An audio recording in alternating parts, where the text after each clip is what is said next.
Amigos e amigas, uma das coisas mais importantes da nossa religião, da nossa fé, é a adoração a Deus. Porque Deus é o centro de toda a religião, o centro de tudo. Ele é o Criador de tudo. Sem Ele, nada existiria. Então, o primeiro dever da religião é adorar a Deus. Então, muitas pessoas nos perguntam como é que deve ser feita, então, a adoração ao Santíssimo. O Cristo no ostensório, exposto na igreja para a gente adorar.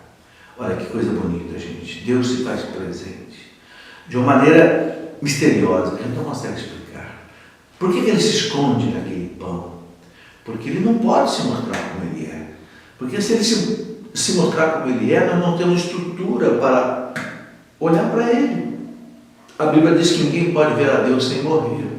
Por quê? É fácil de entender. Você consegue olhar para o sol ao meio-dia, no verão? Nem faça isso, que você queima sua retina.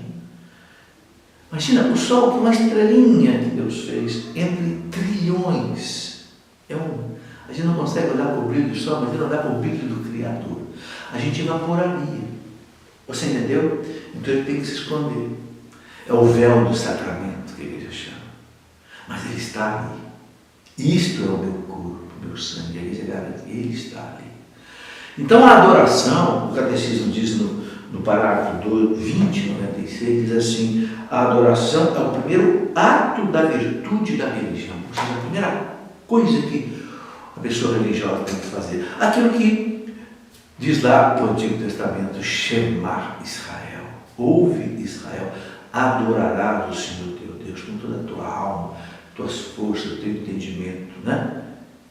Amar a Deus sobre todas as coisas. É a primeira obrigação pelo ato da religião. E continua dizendo aqui o seguinte, né?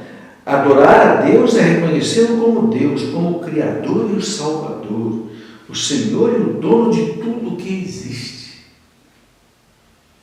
O amor infinito e misericordioso. Adorarás o Senhor teu Deus e só a Ele prestarás culto. Diz Jesus citando o Deuteronômio.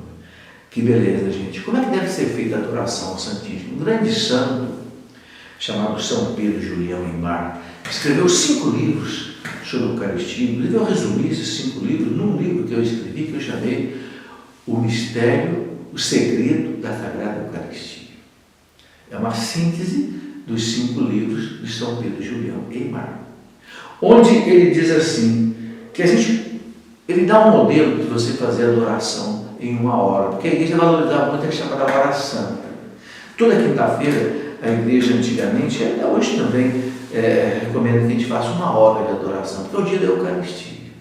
E nessa 1 hora, o que eu devo fazer? Ele recomenda dividir a oração em 4 partes. Primeiro, 15 minutos de louvor a Deus. Deus é Deus, quer dizer que o Criador de tudo, o Salvador de tudo. Então, meditando isso, você o adora, o bendiz, o glorifica, o louva. Segundo, você fazer 15 minutos, né, de louvor.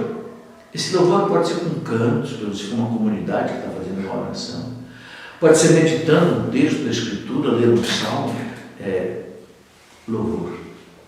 Terceiro, intercessão. 15 minutos de intercessão. Você pedir por todas as necessidades da igreja, do Papa, da sua família, dos seus amigos, pelas almas do purgatório, enfim, tudo que é necessidade.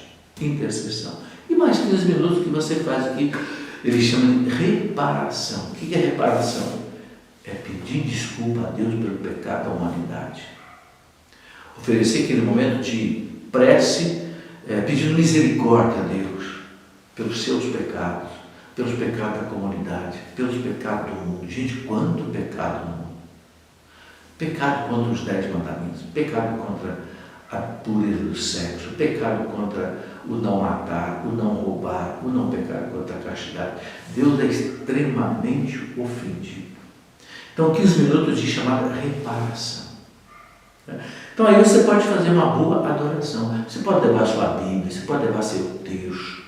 A meditação do Rosário, o Papa João Paulo II dizia, na encíclica que ele escreveu sobre a Virgem Maria, que a meditação do Rosário é uma forma excelente de fazer adoração ao Santíssimo, porque você está meditando a vida de Cristo, rezando com Nossa Senhora.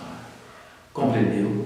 Então, essa é a beleza toda da adoração ao Santíssimo. Convido você a ler o Catecismo, parágrafo 20, 96.